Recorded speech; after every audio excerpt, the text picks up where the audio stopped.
बिस्मिल्लाहिर्रहमानिर्रहीम। अस्सलाम वालेकुम स्टूडेंट्स। उम्मीद करती हूँ आप सब लोग खैरियत से होंगे और आप लोगों ने प्रीवियस जो नोट्स हैं वो कंप्लीट कर लिए होंगे। आज हम अपनी नेक्स्ट एक्सरसाइज से रिलेटेड कुछ डेफिनेशंस और एग्जांपल्स कर रहे हैं और साथ ही एक्सरसाइज को भी कंटिन्यू करेंगे।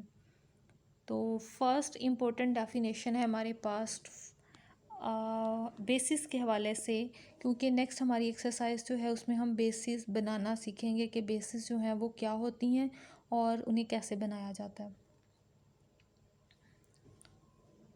Late we B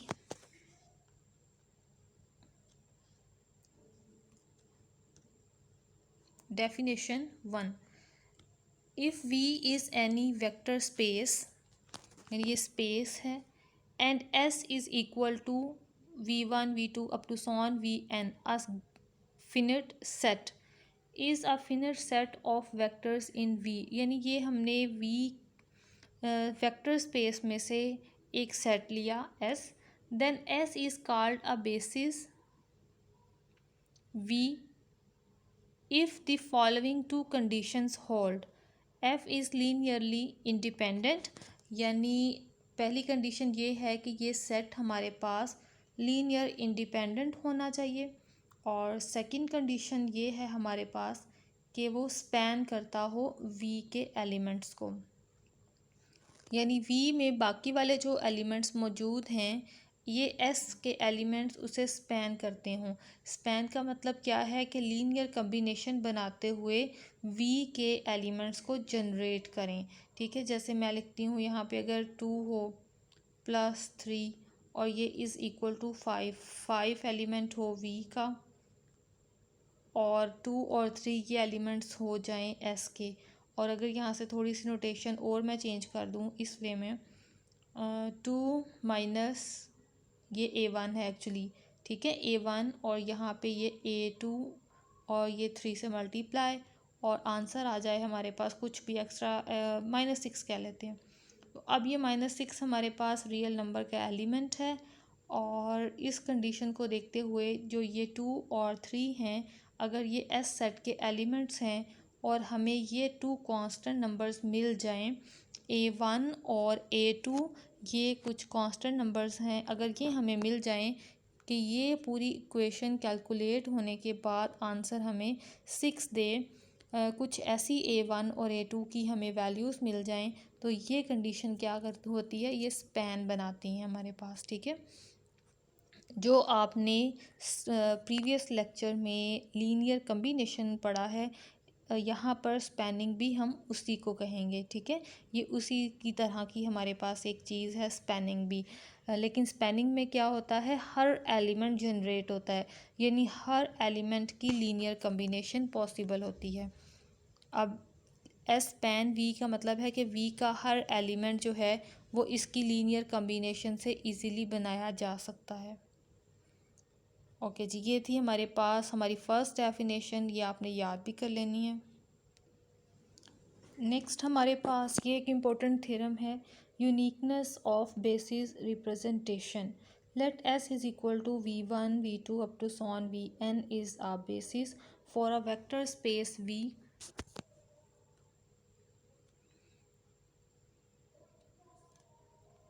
then every vector v in capital V can be expressed in the form, यानी इस लीनियर कम्बिनेशन में लिख रहे हैं हम, इज़ एग्जैक्टली वन वे, कि किसी भी स्पैनिंग को लिखना हो तो हम हर एलिमेंट के लिए यूनिक लीनियर कम्बिनेशन बना सकते हैं। ये यहाँ पे इस थ्योरम की स्टेटमेंट हमें बता रही है, और अब हमने यही प्रूव करवाना है कि हर एलिमेंट की जो लीनियर कम्बिनेशन होती है वो यूनिक होती है।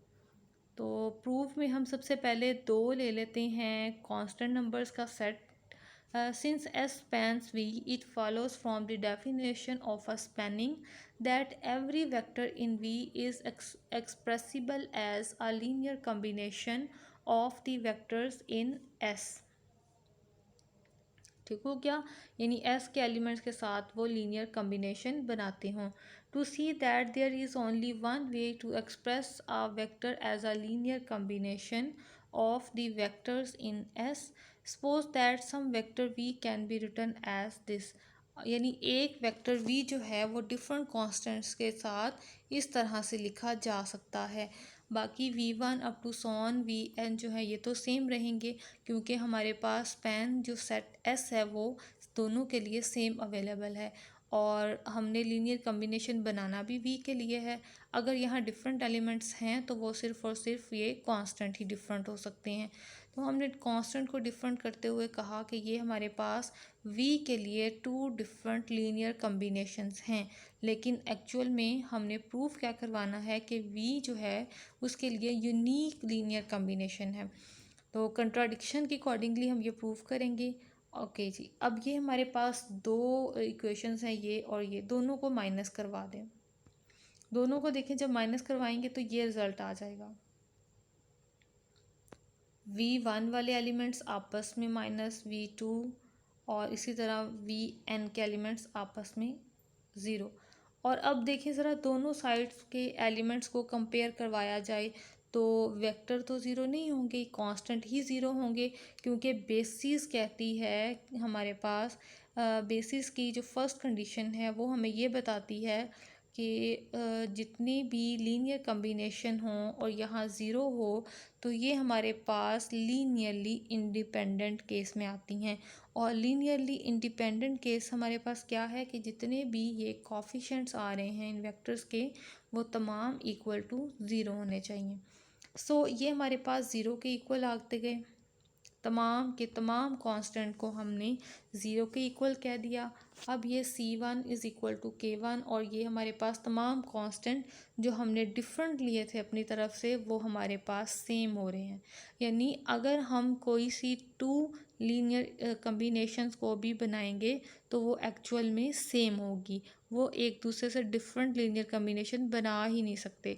हमेशा एक नंबर के लिए या एक वेक्टर के लिए एक ही लीनियर कम्बिनेशन होगी, दो लीनियर कम्बिनेशन पॉसिबल नहीं है। ठीक हो क्या?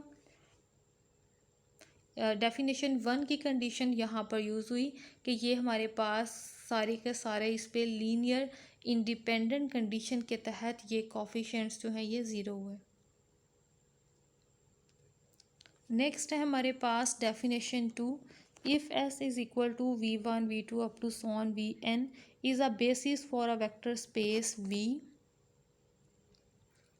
and v has linear combination such is the expression for a vector v in terms of the basis s, then scalars v c1 c2 up to so on cn are called the coordinates of v। यानी ये जो coefficients आएंगे ये हमारे पास coordinates of v होंगे relative to the basis s। Coordinates of v relative to s। The vector c1 c2 up to so on cn in Rn constructed from these coordinates is called the coordinate vector of v relative to s। यानी इन तमाम constants का जो set बनाएंगे हम वो हमारे पास coordinate vector of v relative to s। इस चीज़ को हम ऐसे पढ़ेंगे, coordinate of vectors of v relative to s। और ये हमारे पास वो तमाम कांस्टेंट का सेट है जिनके लिए किसी भी v वेक्टर को लीनियर कम्बिनेशन में लिखा जा सकता है। नेक्स्ट है अब हमारे पास हमारी exercise 4.4, explain why the following sets of vectors are not basis for the indicated vector spaces. हमने ये बताना है कि ये हमारे पास वेक्टर स्पेसेस की बेसिस क्यों नहीं है। ओके स्टूडेंट्स, यहाँ पर देखें ये R2 है, R2 के लिए बेसिस होने के लिए ज़रूरी है कि हमारे पास सिर्फ 2 वेक्टर्स होने चाहिए, 1 और 2, थर्ड वाले की ज़रूरत नहीं होती। ठीक है, अगर R2 है तो हमारे पास एस सेट में वेक्टर्स की तादाद भी टू होनी चाहिए, यानी डायमेंशन भी हमारे पास टू होनी चाहिए। डायमेंशन है बेसिस जो है उसके एलिमेंट्स की तादाद हमारे पास डायमेंशन है, और यहाँ पर इनकी जो कैलकुलेशन आ रही है 1 2 3 वेक्टर्स हैं, तो ये कभी भी हमारे पास इसकी बेसिस नहीं बनाएंगे।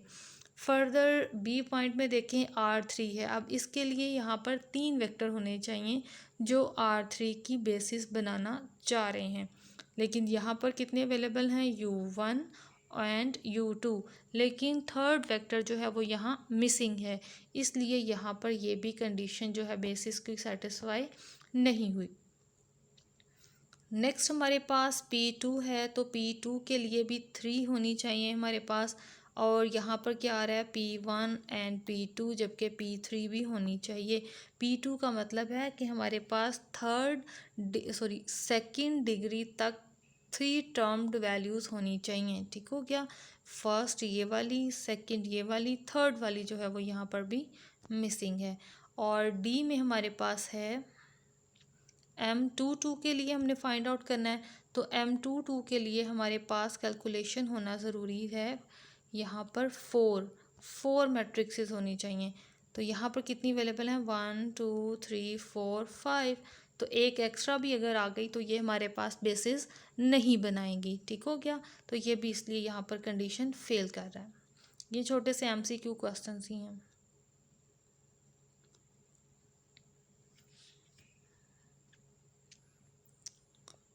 यहाँ पर जो आंसर्स आपको गिवन हैं वो बता रहे हैं हैज़ 2 लीनियरली इंडिपेंडेंट वेक्टर्स, तो ये इंडिपेंडेंट कंडीशन को चेक करना होता है हमने जब भी, तो हम डिटर्मिनेंट केस बनाते हैं, और डिटर्मिनेंट केस में हमारे पास किस तरह से वेक्टर्स लिखे जाते हैं, ऑर्डरली अरेंज किए जाते हैं, जितनी रोज़ होते हैं उतने ही कॉलम होने चाहिए।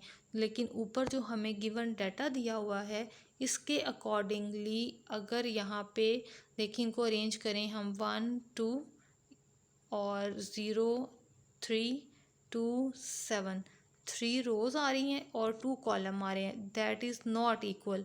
तो इसको भी अगर हम सॉल्व करेंगे तो डिटर्मिनेंट तो नहीं फाइंड आउट किया जा सकता यहाँ पे, इसलिए जब हम इसका डिटर्मिनेंट नहीं फाइंड आउट कर सकते तो हम डायरेक्टली भी कह सकते हैं कि ये लीनियर इंडिपेंडेंट केस में जा रहा है। बेसिस जो है वो हमारे पास वेक्टर्स इंक्रीज़ और डिक्रीज़ करे तो हमारी कंडीशन जो है बेसिस की वो सेटिस्फाई नहीं होती।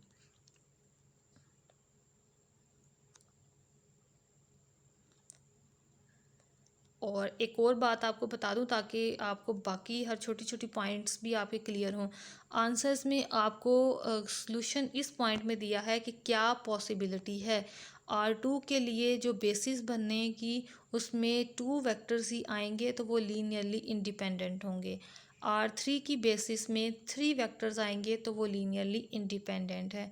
इसी तरह P2 में अगर 3 वेक्टर्स आएंगे तो वो इंडिपेंडेंट है, ठीक हो गया। 4 आएंगे तो ये हमारे पास लीनियरली इंडिपेंडेंट केस बनाएंगे।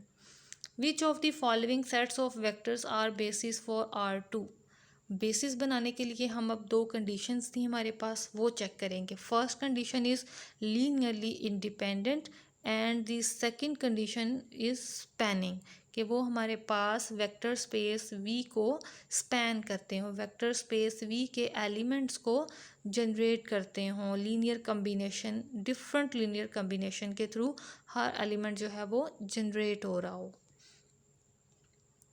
और यहाँ पे क्योंकि 2 है हमारे पास एलिमेंट्स तो यहीं से इजीली चेक किया जा सकता है कि ये लीनियर इंडिपेंडेंट केस है या डिपेंडेंट।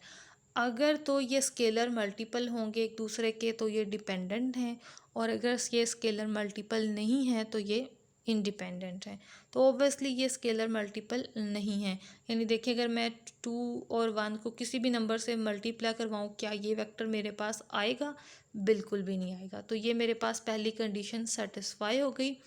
और सेकंड कंडीशन ये है कि इस सेट में एलिमेंट्स की तादाद कितनी है 2, और यहाँ पर ये भी क्या है R2, दोनों कंडीशन सेटिस्फाई हो रही हैं, ये भी 2 ये भी 2, लिहाजा ये हमारे पास स्पैनिंग को भी फॉलो करेगा। सो ये सेट जो है ये स्पैनिंग भी बनाएगा R2 की, इसलिए ये हमारे पास बेसिस है। और बी पॉइंट को भी इसी तरह से जज किया जा सकता है। स्केलर मल्टीप्लिकेशन देखें तो बिल्कुल स्केलर मल्टीप्लिकेशन नहीं है और ये भी स्पैनिंग बना देगा। लेकिन सी पॉइंट में देखें, अगर मैं इस नंबर को 0 से मल्टीप्लाई करवा दूं तो मेरे पास ये आ जाएगा। ठीक हो गया। और नेक्स्ट यहाँ पर इस कंडीशन को देखें तो क्या नंबर, अगर यहाँ से -4 कॉमन लें तो अंदर के एलिमेंट्स रह जाएंगे, सॉरी मैंने 3 लिख दिया। -4 अगर मैं कॉमन ले लूँ तो अंदर क्या रहेगा मेरे पास, 1 और 3। और यहाँ से भी अगर मैं 3 कॉमन ले लूँ तो अंदर क्या रहेगा, 1 और 3, यानी ये आपस में रिलेट कर रहे हैं। ओके, तो ये हमारे पास डिपेंडेंट केस बना रहे हैं, इसलिए ये जो है डी हमारे पास ये बी बेसिस नहीं बनाएगा। ठीक हो गया। और ये हमारे पास इंडिपेंडेंट केस बना रहा है ये भी, क्योंकि एक वेक्टर अगर 0 आ जाएगा हमारे पास तो ये भी कंडीशन को सेटिस्फाई करेगा।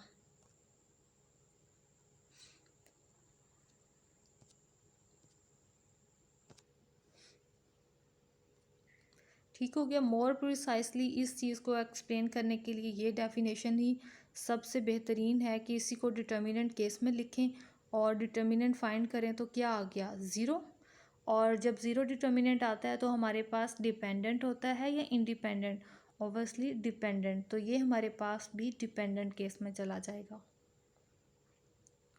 और नेक्स्ट है क्वेश्चन नंबर 3। अब सॉरी क्वेश्चन नंबर 2 से आपको मैं बता दूँगी कौन कौन से बेसिस हैं और कौन कौन सी नहीं। ए बी हमारी बेसिस बन रही हैं, सी डी जो है ये हमारे पास डिपेंडेंट केस में जा रही हैं। Which of the following sets of vectors are basis for R3। यहाँ पर आपने कैसे चेक करना है बच्चों, आप क्योंकि अब ये 3 हो गई हमारे पास, कुछ एलिमेंट्स की तो डायरेक्टली इजीली क्लियर हो जाएगा कि ये आपस में ऐड होकर थर्ड वेक्टर आता है। ये जैसे देखें, अगर मैं इन दोनों को ऐड करूँ तो थर्ड आ जाए, या माइनस करूँ या किसी से मल्टीप्लाई करवा के मैं कोशिश करूँ तो ये मेरे पास ये वाला वेक्टर आ जाए। अगर कोई इस तरह की कंडीशन भी सेटिस्फाई होती नज़र आए आपको तो इट्स मीन ये डिपेंडेंट वेक्टर्स हो गए हैं, सो ये बेसिस फॉर्म नहीं कर सकते। और सेकंड कंडीशन हमारे पास ये है कि हम इन्हें डिटर्मिनेंट में चेंज करें।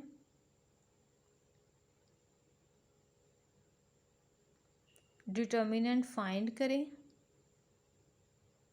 इसका डिटर्मिनेंट आ जाएगा मेरे पास 6 - 0, यानी 6 आ जाएगा इसका determinant, that is not equal to 0।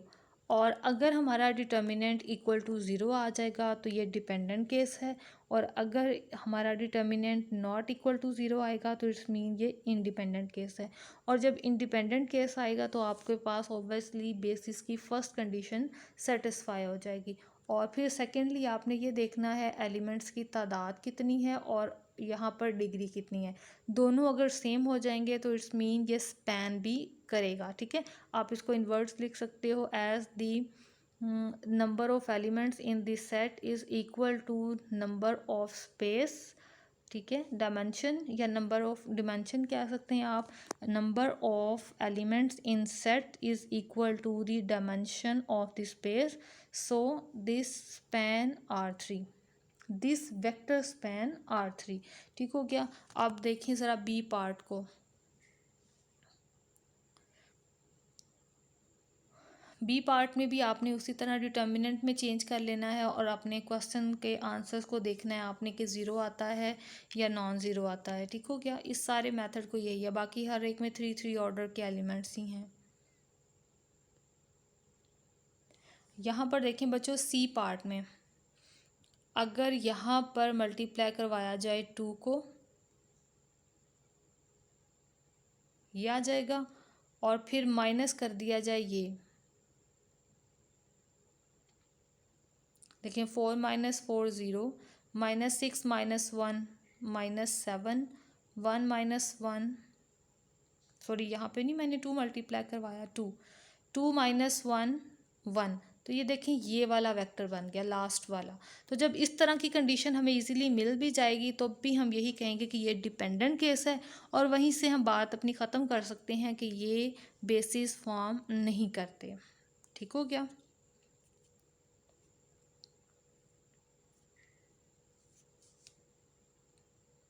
या अगर आप इसको भी डिटर्मिनेंट केस में चेक करोगे तो आपके पास ओबियसली ज़ीरो के इक्वल डिटर्मिनेंट आ जाएगा।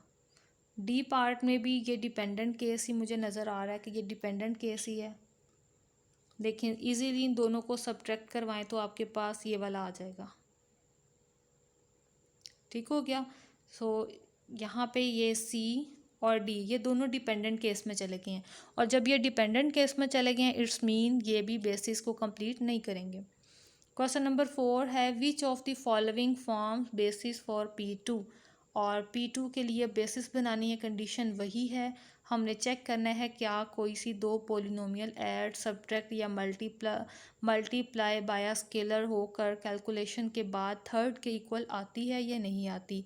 ये कंडीशन हम चाहे इस्तेमाल कर लें, चाहे हम अपनी पोलिनोमियल को डिटर्मिनेंट में चेंज करें और डिटर्मिनेंट मेथड से सॉल्व करें कि हमारे पास ये इक्वल टू ज़ीरो डिटर्मिनेंट आता है या नॉट इक्वल टू ज़ीरो आता है, तो फिर उसी केस में हम उसे डिपेंडेंट या इंडिपेंडेंट कह लेंगे। ठीक हो गया।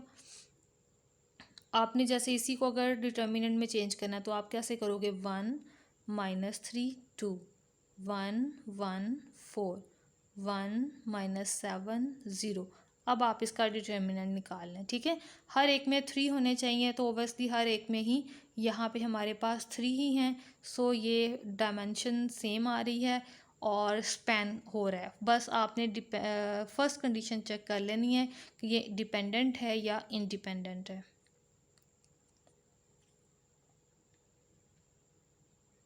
यहाँ पर ये देखें बी ऑप्शन को, ये माइनस होकर ये वाला वेक्टर बन रहा है, ये पॉलिनोमियल बन रही है। इन दोनों को अगर ऐसे सॉल्व करें तो हमारे पास ये इक्वल टू इसके हो जाएगा। ठीक है, ये तो डिपेंडेंट केस में चला गया। ए वाला भी डिपेंडेंट केस में जा रहा है। जब हम इसे 2 से अगर मल्टीप्लाई करवा दें तो 2 से मल्टीप्लाई करवा दें और इनको माइनस कर दें, तब ये इज इक्वल टू इसके आ जाएगा। ये भी डिपेंडेंट हो गया। सी डिपेंडेंट नहीं होगा, सी आपका इंडिपेंडेंट में जा रहा है।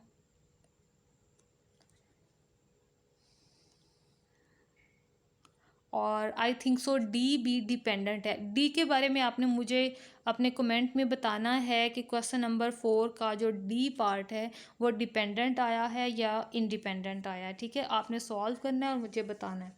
क्वेश्चन नंबर 5 है show that the following matrix form a basis for M22। M22 के लिए 4 भाई मेरे पास मैट्रिक्स होनी चाहिए, 1 2 3 4 राइट। अब मुझे इसको बेसिस बनाना है।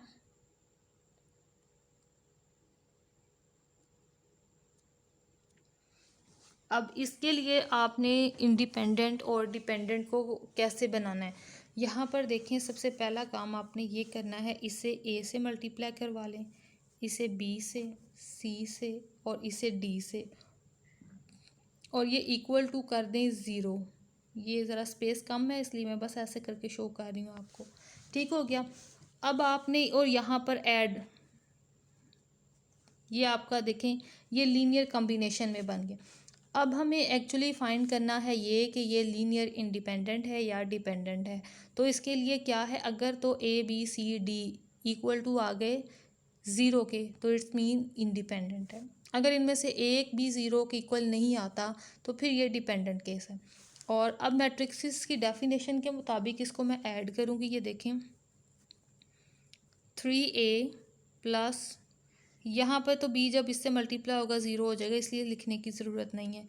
यहाँ से भी ये ज़ीरो है, लिखने की ज़रूरत नहीं है, प्लस d। नेक्स्ट क्या आएगा, यहाँ पे मेरे पास 6A minus B minus 8C, आगे d ज़ीरो है उसे लिखने की ज़रूरत नहीं। 3A minus B minus 12C minus d, जगह कम है मैं नीचे लिख रही हूँ। अब अगेन -6A, बी ज़ीरो आ रहा है, -4C प्लस 2D, और ये आपके पास आ गया ज़ीरो मैट्रिक्स। अब ये देखिए आपके पास 4 इक्वेशंस बन गई हैं यहाँ पे। जब आप इसको कंपेयर करवाओगे तो आपके पास 4 इक्वेशंस आ जाएंगी। चाहे तो इनको सॉल्व कर लें या चाहे तो इक्वेशंस लिख के वापस उनको डिटर्मिनेंट में चेंज कर लें। ठीक हो गया। डिटर्मिनेंट में कैसे चेंज करना है? डिटर्मिनेंट के लिए आप देखिए मेरे पास ज़रा, मैं इसको ये भी एक इक्वेशन बनी इक्वल टू ज़ीरो, एक इक्वेशन ये बनेगी ज़ीरो, एक ये बनेगी और 4 ये बनेगी। ठीक हो गया। अब ये 4 इक्वेशंस हैं, इन्हें आप चाहे तो मैट्रिक्स फॉर्म में सॉल्व करें, जिस मर्ज़ी मेथड से सॉल्व करें। अगर तो आप इनका सिंपल डिटर्मिनेंट निकालती हैं तो डिटर्मिनेंट आपका वही कंडीशन है, ज़ीरो के इक्वल आ जाएगा तो dependent, not equal to zero आएगा तो इंडिपेंडेंट। ठीक है। और अगर आप ए बी सी की वैल्यूज़ फाइंड आउट कर लेती हैं तो तमाम की तमाम वैल्यूज़ ज़ीरो आनी चाहिए। ठीक है।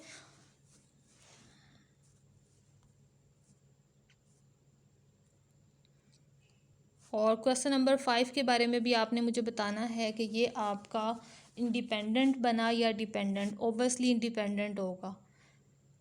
क्वेश्चन नंबर 6 है, let we be the space spanned by v1 2 3, show that s is not a basis for v। Basis होने के लिए ये तीनों वेक्टर्स लीनियरली इंडिपेंडेंट होने चाहिए। लेकिन यहाँ पर देखिए मेरे पास, अगर मैं यहाँ पे v2 माइनस v1 करती हूँ तो ये इक्वल टू v3 हो जाएगा, क्योंकि ये तो फार्मूला बन जाता है ना, cos square minus sine square. So ये डिपेंडेंट केस बना रहे हैं। आप इसी कंडीशन को यूज़ करते हुए यहाँ पे नीचे कॉस साइन को लिखो और फिर नीचे कह दो कि these vectors are dependent so they can not form a basis for v। और नेक्स्ट वो हमसे पूछ रहे हैं find a basis for v। तो बेसिस बनाने के लिए आपने देखा यहाँ पर, क्योंकि हमें गिवन है कि ये तीनों ही बेसिस बनाते हैं, तो इन दोनों ने मिल के जनरेट किया है v3 को कैंसिल कर दें, बाकी ये दोनों एलिमेंट्स जो हैं ये दोनों मिल के बनाएंगे बेसिस। ठीक है। क्यों, जो एलिमेंट्स मिल के कोई थर्ड बना देते हैं, थर्ड को हम स्किप कर देते हैं और जो बाकी दोनों बचते हैं उन्हें हम कहते हैं कि ये बेसिस बना सकते हैं, क्योंकि इन्होंने एलिमेंट्स को स्पैन किया है। क्लियर। फिर भी कोई क्वेश्चन हो तो कमेंट में आपने पूछ लेना। Find the coordinate vector of w relative to the basis s for R2 के लिए s में 2 एलिमेंट्स हैं। ओके, ठीक हो गया। और अब हमने ये बताना है coordinate vector of u relative to s। तो इसके लिए क्या करना है आपने, बहुत ही इजी क्वेश्चन है ये तो। इनमें से कोई एक करवा देती हूँ, बी पार्ट। आपने क्या करना है, आपने लिखना है w is equal to a1 u1 plus a2। A B notation भी यूज़ कर सकते हो a1 a2 की जगह पर। और ये मेरे पास a1 u की जगह पर आ गया 2 - 4, और ये आ गया मेरे पास 3 8, और w की जगह पर आ गया w का एलिमेंट 1 1। अब यहाँ से मेरे पास इक्वेशंस बनी 2a1 plus 3a2 is equal to 1। दूसरी इक्वेशन बनी मेरे पास -4a1 plus 8a2 is equal to 1। अब ये दो इक्वेशन हैं, इन दोनों इक्वेशन का सलूशन फाइंड आउट करना है, यानी a1 की वैल्यू और a2 की वैल्यू। जब ये दोनों वैल्यूज़ आ जाएंगी तो क्लियरली इनको आपने ऐसे एक बॉक्स बना के पहले a का रिज़ल्ट लिखें और फिर यहाँ पर a2 का रिज़ल्ट लिखें, यहाँ a1 का, यहाँ a2 का। और यही क्या है, ये आपका कोऑर्डिनेट वेक्टर है of w relative to the basis s। अब मैंने सॉल्व नहीं किया, आपने कैलकुलेट कर लेना है, आंसर ऑब्वियसली आपका ये आ जाएगा। ठीक है। ए पार्ट भी इसी तरह से होगा और सी पार्ट भी इसी तरह से होगा। क्वेश्चन नंबर 8 है, find the coordinate vector of w relative to the basis s u1 u2 of R2। Same ये क्वेश्चन भी क्वेश्चन नंबर 7 की तरह ही सॉल्व करने हैं आपने। ठीक है। W आपको गिवन है और U1 और U2 भी। Find the coordinate vector of V relative to the basis S1 2 3। अब यहाँ पे 3 एलिमेंट्स आ गए हैं S में, और यहाँ पे भी वही काम है, लेकिन बस इतनी सी चेंजिंग है कि वहाँ पे 2 एलिमेंट्स थे, यहाँ पर अब 3 एलिमेंट्स हैं। मेथड वही रहेगा। अब आपने कैसे लीनियर कम्बिनेशन बनानी है V के लिए, आपने अब यहाँ V के लिए बनाना है, तो आपने लिखना है V is equal to A V1 plus B V2 plus C V3, और इनको सेट करते हुए आपने इक्वेशंस बना लेनी है और A B और C की वैल्यूज़ फाइंड करनी है, जो आपका आंसर होगा जिसे आपने ऐसे ब्रैकेट में लिख लेना है, और ये आपका जो फाइनल सोल्यूशन होगा वो आ जाएगा। ठीक है,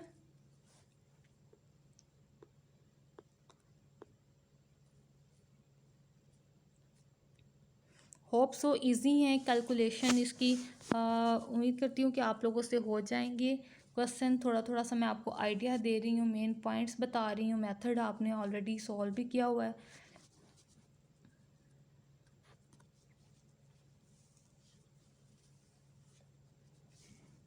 ठीक है, सिंपल आपने जब इक्वेशंस बना लेनी हैं, आपके पास 3 यहाँ से इक्वेशंस बनेंगी, उन तीनों को चाहे तो आप मैट्रिक्स मेथड में ले जाएं और ए बी सी की वैल्यू फाइंड आउट करनी है। इसमें डिटर्मिनेंट नहीं फाइंड आउट करते रहना आपने इसमें कैलकुलेशन करनी है ए बी सी की वैल्यू के लिए। जैसे आपने सीखा है इक्वेशन को सॉल्व करना, यहाँ पर आ जाएगा वी का सेट, ठीक है, और यहाँ आ जाएंगे आपके बाकी वाले जो कॉलम है, V1 आ जाएगा, V2 आ जाएगा, V3 यहाँ पर ऐसे ऐसे, और यहाँ पर V के एलिमेंट्स आएंगे। आपने लेकिन पहले यहाँ पे ये कंडीशन ज़रूर अप्लाई करनी है, A B C वाली, उसे मल्टीप्लाई करवाना है, इक्वेशंस बनानी है, और इक्वेशंस के बाद मैट्रिक्स में चेंज करना है। डायरेक्टली नहीं, इक्वेशंस डायरेक्टली आपने मैट्रिक्स नहीं बना देनी। Find coordinate vector of P relative to the basis S। अब यहाँ पर P आपने बस यहाँ पे रखना है, A P1 B P2 C P3। ये आपका सबसे इजी वर्क यहाँ पे इस क्वेश्चन में है, क्योंकि ये पॉलिनोमियल है, ये बाय कंपैरिजन ही हो जाएंगी और बहुत जल्दी सॉल्व होंगी। जैसे इसको A से मल्टीप्लाई करवाएं तो ये A आ जाएगा, इसे B से मल्टीप्लाई करवाएं ये B आ जाएगा, इसे C से मल्टीप्लाई करवाएं तो ये आ जाएगा हमारे पास CX²। ये इस साइड पे मैंने लिख दिया P का P पॉलिनोमियल को सारी को लिख दिया। अब दोनों साइड पे कॉफिशेंट्स को कंपेयर करवाना है। कांस्टेंट नंबर कांस्टेंट के equal, A is equal to 4, x का कॉफिशेंट x के कॉफिशेंट के equal, B is equal to -3, C is equal to 1। बस यही आंसर है यहाँ पे। ओके, क्वेश्चन नंबर 11 है, find the coordinate vector of A relative to the basis 4। और इसमें आपने क्या करना है, A यहाँ पे लिख लेना है। अभी जैसे मैंने आपको ऊपर बताया A1 जिसमें linear independent dependent find out करने थे, उसमें मैंने इस तरह आपको बना के दिया था, लेकिन एट दैट टाइम यहाँ पर 0 हमने रखा था, लेकिन अब यहाँ पे A मैट्रिक्स है, इसको रखना है।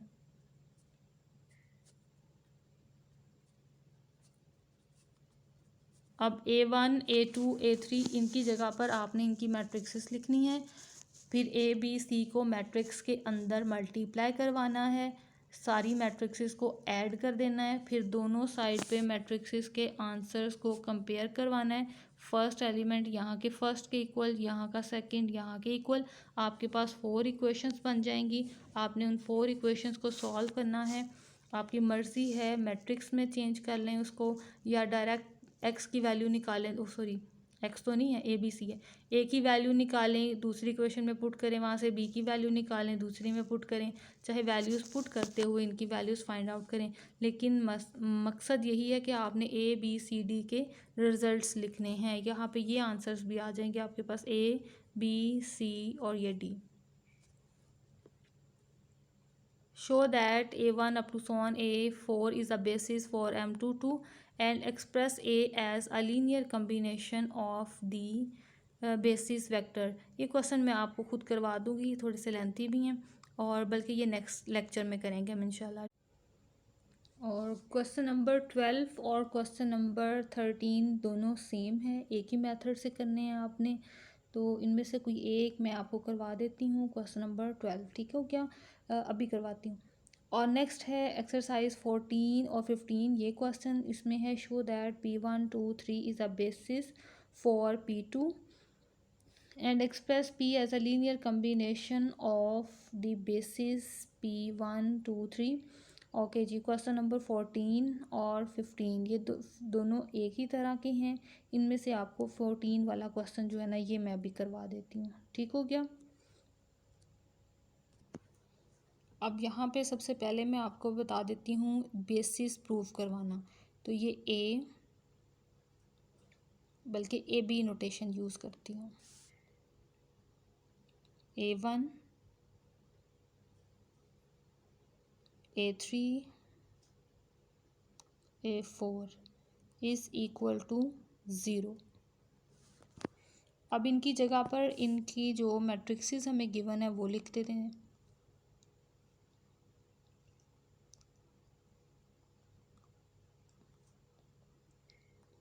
और A2 की जगह पर A2 के एलिमेंट्स,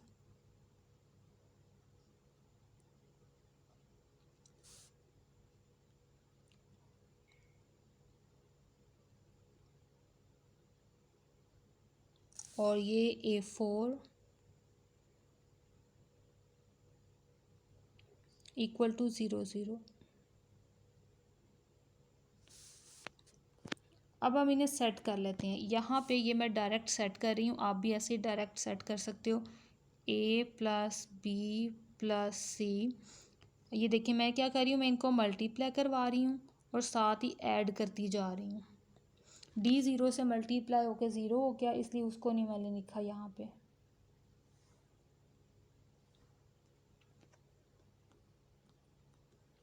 नेक्स्ट नीचे ए बी भी 0 सी भी 0 प्लस डी। फर्दर ए 0 है, बी सी भी 0 है, डी भी 0 है। अगेन अब यहाँ पे नीचे ए भी 0 है, बी भी 0 है, सी और डी भी 0 ही है।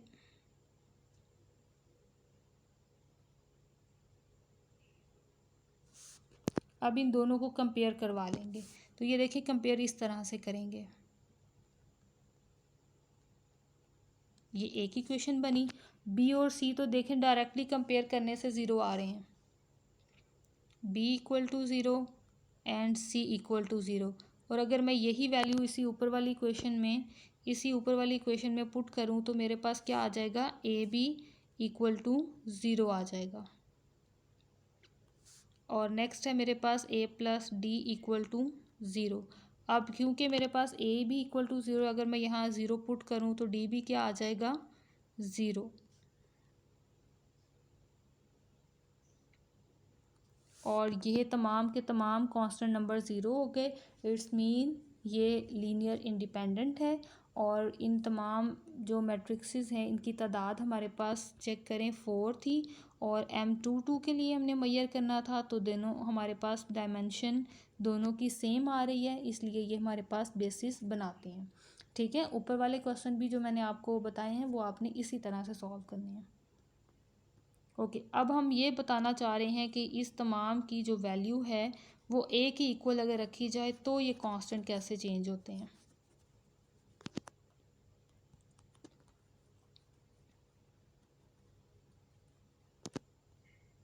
दोबारा से आपने ये सारा क्वेश्चन इसी तरह से लिखना है।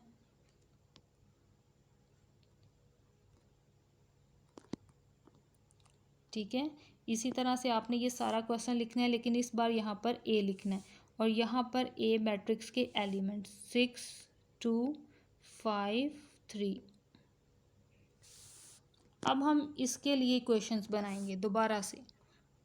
इस साइड पे तो वही बनेगी ए बी प्लस सी, और यहाँ बनेगा हमारे पास ए प्लस डी बी और यहाँ सी।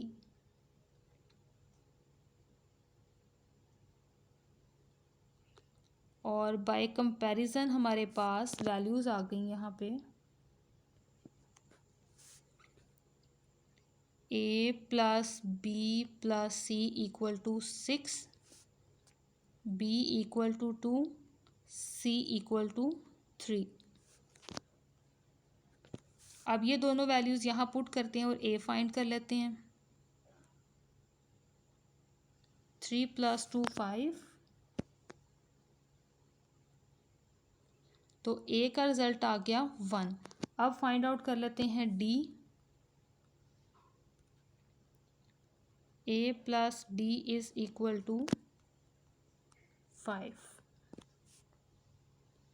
अगर ये 1 है तो D is equal to 4। So linear combination हमारे पास कंप्लीट हुआ। A is equal to, A की जगह पर ए का कांस्टेंट आएगा। ए हमारे पास इज इक्वल टू आया 5 A1, फिर बी किसके इक्वल है 2।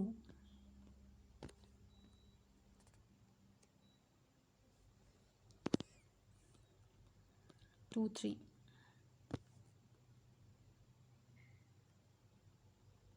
और ये 3, और लास्ट पे है हमारा डी। डी किसके इक्वल है 4,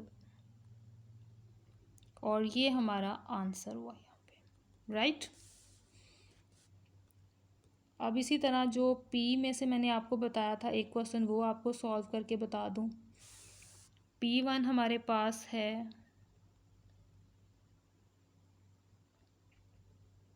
P2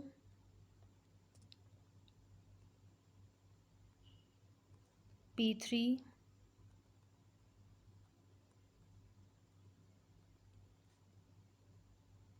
और P। सबसे पहले इसको इंडिपेंडेंट बना लें, चेक करें कि ये इंडिपेंडेंट है या नहीं।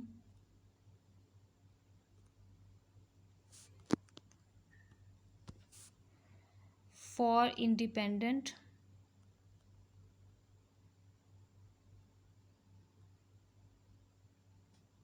Is equal to 0, 0 polynomial.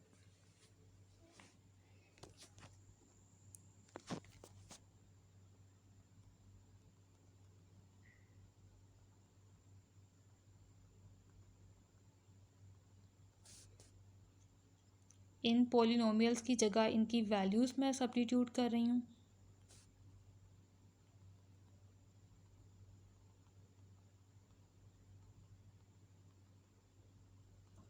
Okay जी, अब यहाँ पे कांस्टेंट सेपरेट कर लेंगे डायरेक्टली, और जो वेरिएबल्स हैं उन्हें सेपरेट कर लेंगे। 3c ये एक वैल्यू बन गई। अब हम x के कोफिशिएंट्स को सेपरेट करेंगे।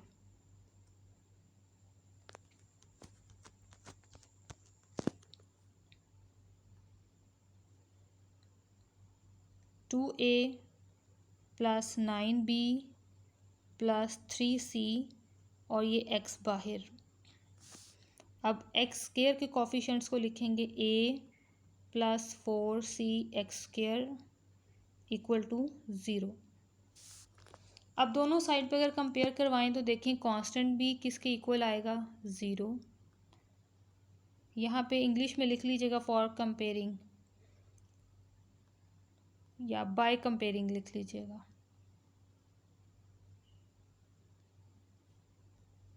अब ये 3 इक्वेशन हैं और हमने इन तीनों को सॉल्व करना है।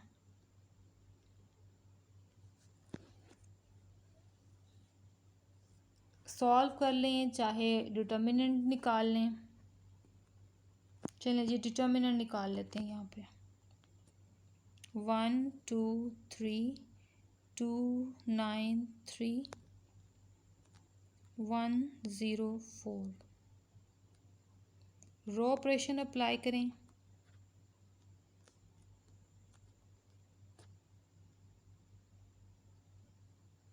ये 0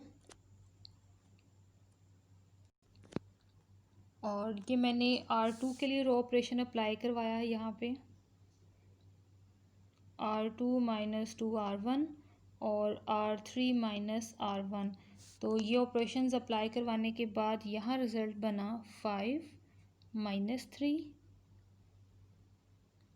अब देखिए इसका डिटर्मिनेंट डायरेक्टली ओपन करें तो ये हमारे पास इजीली आएगा 1 into 5 minus 6 not equal to 0। So ये केस क्या है, इंडिपेंडेंट।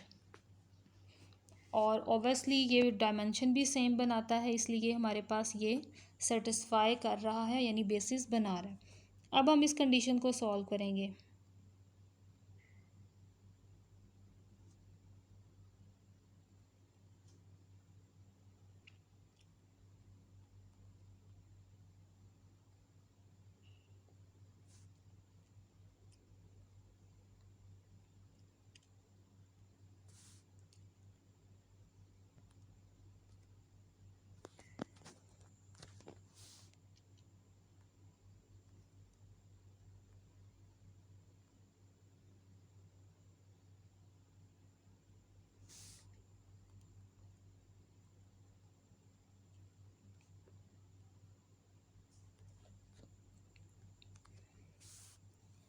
इक्वेशन सेट करें पहले कांस्टेंट की,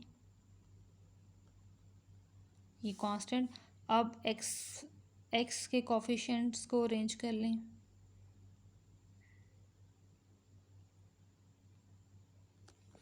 और फिर एक्स स्क्वायर के कोफिशिएंट्स। स्पेस कम होने की वजह से मैं नीचे लिख रही हूँ, ऊपर मेंशन किया जा सकता है, plus a plus 4cx²।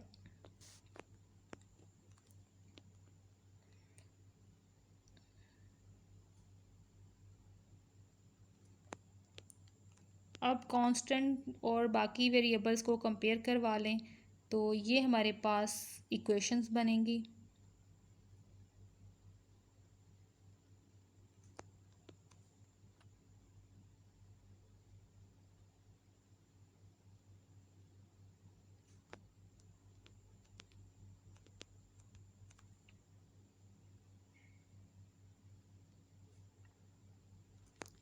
Just a minute. This is equal to 2, this is equal to 70। Okay बच्चों, ये हमारे पास 3 इक्वेशन हैं, इन तीनों को अब सॉल्व करना है डिटर्मिनेंट मेथड से। डिटर्मिनेंट आपको एक दफ़ा बना के दे देती हूँ, आपने खुद इसका सॉल्यूशन फाइंड करना है। 1 2 1 2 9 3